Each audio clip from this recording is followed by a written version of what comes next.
Good afternoon, everybody. My name is Ray O'Mahony, and I'm here just to kind of cover Inventor projects and what they do.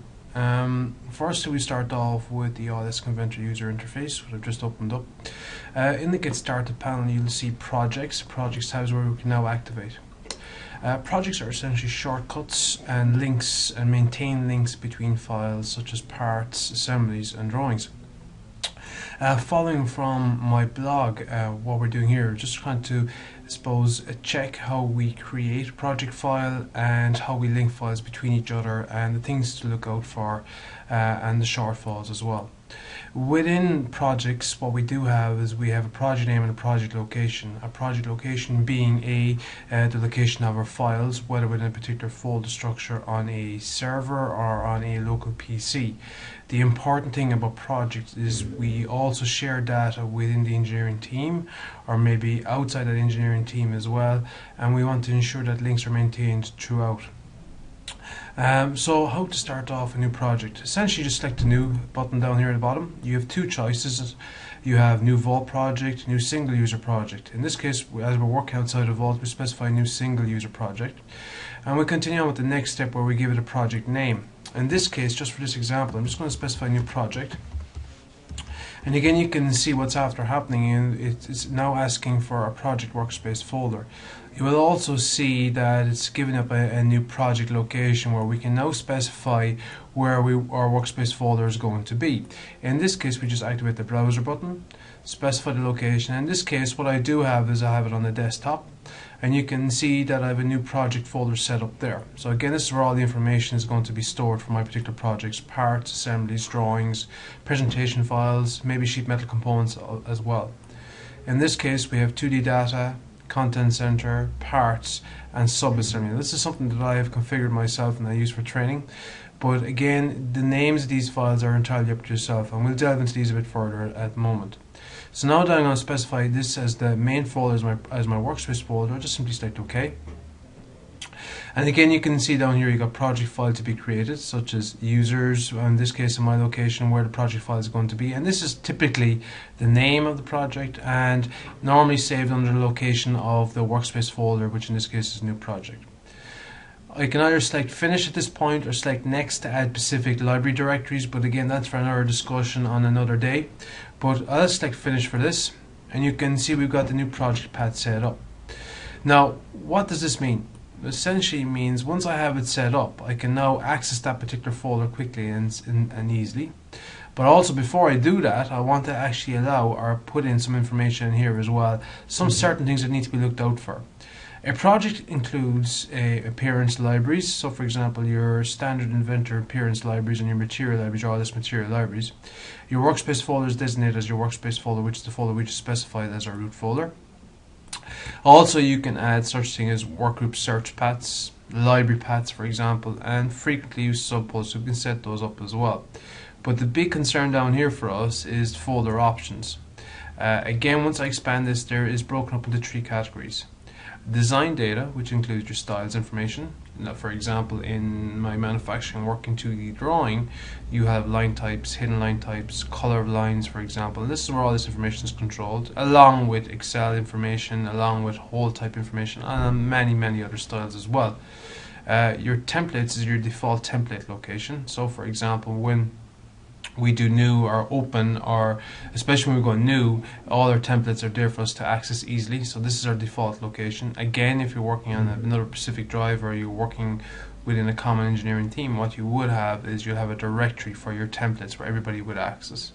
And finally, and one of the things that people kind of miss out is really the content center files location. The content center file, just to explain, is just a file based or files based within the Inventor library content center library. This would include nuts, bolts, washers, tubing, fittings, essentially libraries that we could use within our assemblies. One of the things that's been overlooked quite a lot is when we build up projects, some people seem to miss out on this part, but this is pretty essential, as especially when it comes sharing information. we need these files to go with the assembly of parts.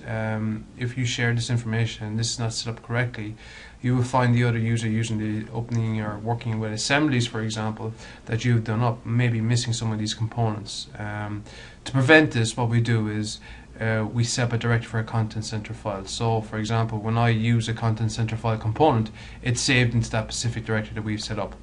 You will see here, if I look at this information, at any point I can change these paths by going over to the Edit Selected Item option.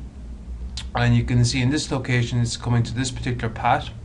It's going to Inventor Release 2013. I would recommend that you would set up a folder within the project directory itself. Just for a minute, I'm just going to go to my desktop to explain what I'm just after doing before I do all that. This is my new project. If I expand that, you'll see I have a number of folders in there. Again, my new project IPG that I just created. I have my subassembly folder, my parts folder, my content center folder, and my 2D data folder. My content center folder here essentially will be the folder that I would use to store all those content center nuts, bolts, and washers. Again, in this case, to set that up and make sure it's working fine, I'll go back to my path here where I'll specify location by selecting the browser button, and the default location is to your user profile inventor bin folder and into your content center files. What I can do now is just go back, navigate back, and navigate to my project folder and specify the content center folder in there.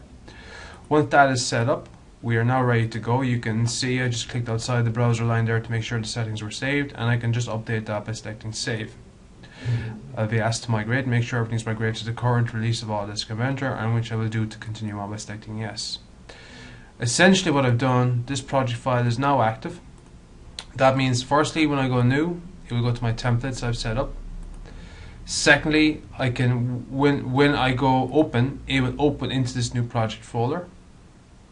And for example, when I do a new part or a new information part along here, what you can see now is I can open that up, and once I specify save, it'll prompt me to save into this particular location as well.